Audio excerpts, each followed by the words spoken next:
2016. We started off the season 3-0 in 2016, and then ended up the season 5-7. So hopefully this season isn't, another 5-7 season.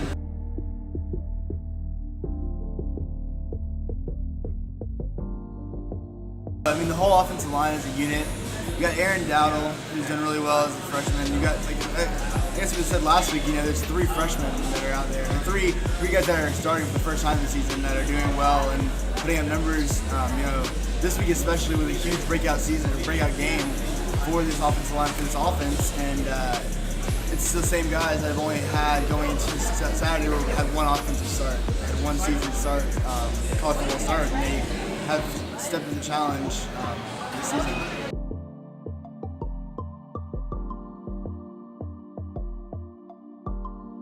Our D line is good. Logan Hunt, Raven Johnson, all these guys that are experienced and they're not super experienced, but they've got a year under their belt at least, and they're attacking the edge, setting the edge, and getting back there. Marcio Reese, another guy, very strong game from the defense as well. As you said, they didn't score in the first, they didn't score a touchdown in the first quarter or fourth quarter. So I mean, the defensive line is putting in as much work, if not more work, than the offensive line. Great offseason, Coach Ron. He's done well, getting these guys, Victor Raw on the other side, doing a good job of making sure these guys are being able to compete at the Division I level.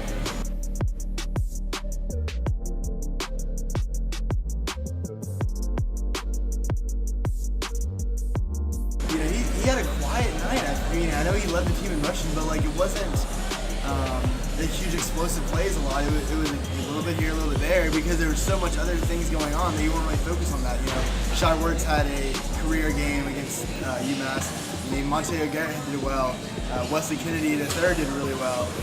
You got all these guys, and then you got Colby Ransom. You got all these guys Malik Murray that are not your typical go-to offensive guys, but that are putting in work and having success. And that's what this team's been about this year, is everybody putting in effort, everybody getting stuff out of it, and having a great, balanced team so far.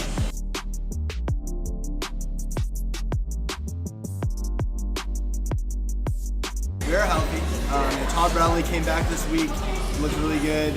Talked in the press conference on Monday. He sounded good. It's the toughest game of the week. They're number 2 in the nation, number 1 defense in the nation.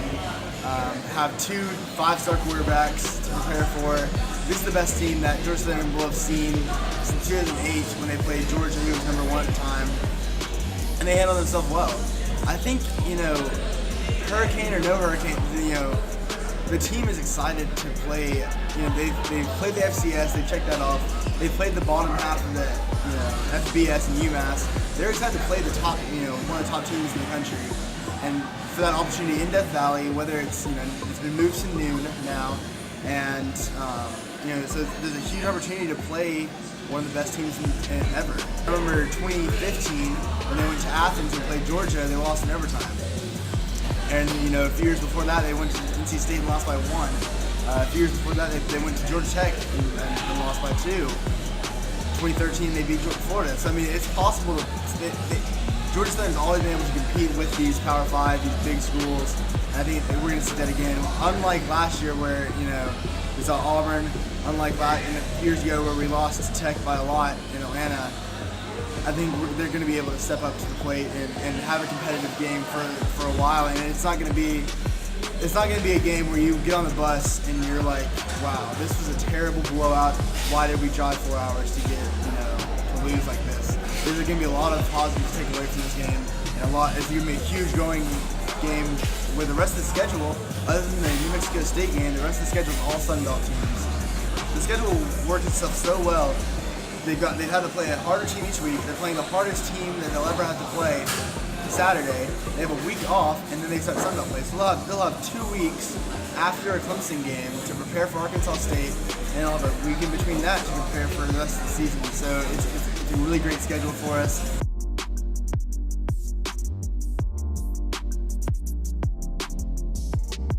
Clemson's coming off of a very close win in Texas A&M, where they only won by 2. They were 10-point favorites.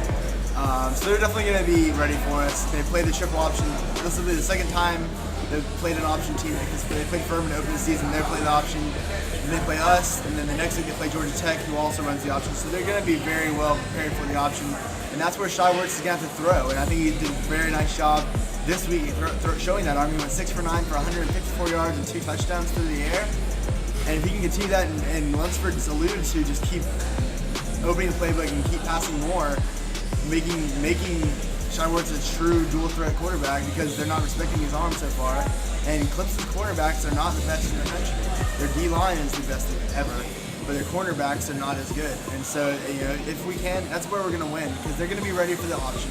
They're going to be ready to tackle Wertz behind the line. They're going to be ready for Wesley Fields, Mateo Gare, any of our 6 running backs are going to be ready for it. But that passing game opens a whole new chapter of what Georgia Southern can do. It's a really great test to go into Death Valley, go into Clemson, and it's gonna be exciting. I think there's gonna be a lot of fans there for Georgia Southern, and I think it's gonna be a great experience for the team.